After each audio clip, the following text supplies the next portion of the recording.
Robin, you piqued my interest earlier. You mentioned the CARES Act and PPP funding and how uh, members of the industry have had to adapt to all of that. And you're CEO of the society, and so you get kind of a bird's eye view of the industry. Can you maybe describe how CPAs, how firms have been impacted by COVID directly, and then what the day to day is like now with shifting deadlines and new legislation coming through that might impact their day job?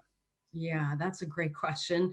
And it's certainly been on the forefront of everybody's mind starting from last year, because as we all know, when the pandemic hit, it was sort of on the tail end of tax season, which is always the busiest time for our members. And we did a lot of work with our state legislature, particularly our Department of Revenue Administration. And I really want to give them a lot of credit because they are wonderful about connecting with us and working with us and just communicating with us, because they want to hear what our members are saying and our tax providers are saying, and tax providers are able to say what their taxpayers are worried about. So there were some issues last year, as you may remember, the IRS extended their deadline. And what did that mean for state taxes? And there was sort of a, well, what's going to happen? And we were able to push it out somewhat last year, which did help because, I mean, we were dealing with shutdowns, right? Firms weren't even able to see clients. And for the majority of firms that were still dealing with clients that liked to file paper and liked to send a check, it was really challenging. So what was wonderful is the communication we've had with the DRA, with our firms, with our members. We were really able to try to streamline some of the decision making, which helped. This year, it's another situation. As I've heard from the AICPA, we're still waiting to see what the IRS is going to do just with your typical deadline, and how states may interpret that this year, whether they choose to do the same extension or not. And I'm hearing, it's kind of like a 50-50 split out there, because if you push out your deadline, well, that kind of affects the budget as Right. well. You're pushing So out revenue most likely. you're pushing out, employment security and Right. services the state Right. really needs. So it's a bit of a conundrum, but I think what we've been able to show, and we've done time and time again, even with legislative efforts, even though we don't take a position on certain efforts, that we're here to be, a communication, conduit, and we can sort of share that and be really open and easy to communicate with, and that's helpful.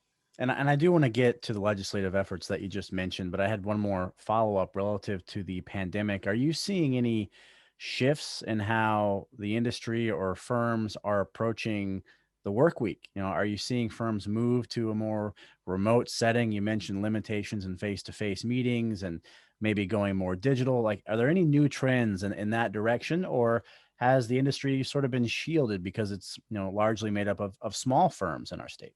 Yeah, no, that's a great question. And it ties into something you previously asked me, which I'm sorry I didn't answer, but I'm definitely seeing a shift. Some firms haven't even opened back up. They're not at all. They're not really meeting clients in person. And with that comes, as we've seen, this increase in use of Zoom and Microsoft meetings and those avenues that you can meet with clients. In some ways, that's almost become better and easier. You don't have to worry about travel. You can have multiple people in meetings in their ease and convenience of their own home. What you do lose out on is that connectivity of being in an office and sort of the resource sharing and educational sharing. But I really have seen so many of our members and firms just do very well with this, and learn to sort of acclimate, so to speak. And some aren't deciding to keep their offices open and just doing this. I think the writing was on the wall even before the pandemic, though, Chase, and I think this is just exasperated it in the Yeah, sense of, absolutely. they've moved a lot quicker.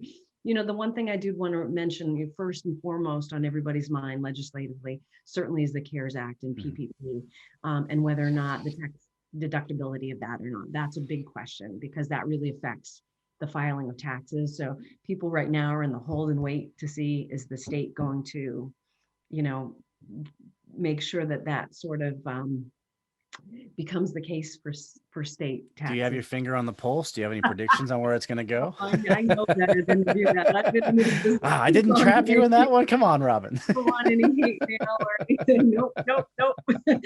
I go back to, I'm so I'm so immensely proud of everybody that is working to do what's right and the best thing for everybody. And, the people that have needed the PPP, as we all know, are businesses that were suffering. I mean, the majority of businesses, ours included, took a hit with, we haven't been able to provide a live educational class since Mm. last January. So we're all in this, sort of place together. So I really appreciate that.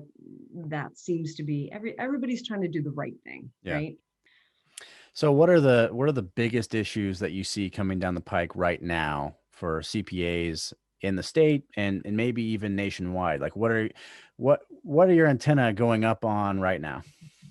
Well, let's get through this second round of, PPP and the CARES Act. And I would love to see some normalcy Mm. around getting back to some of those boring audit issues. Because But everyone loves an audit, but yes, oh, more boring than what's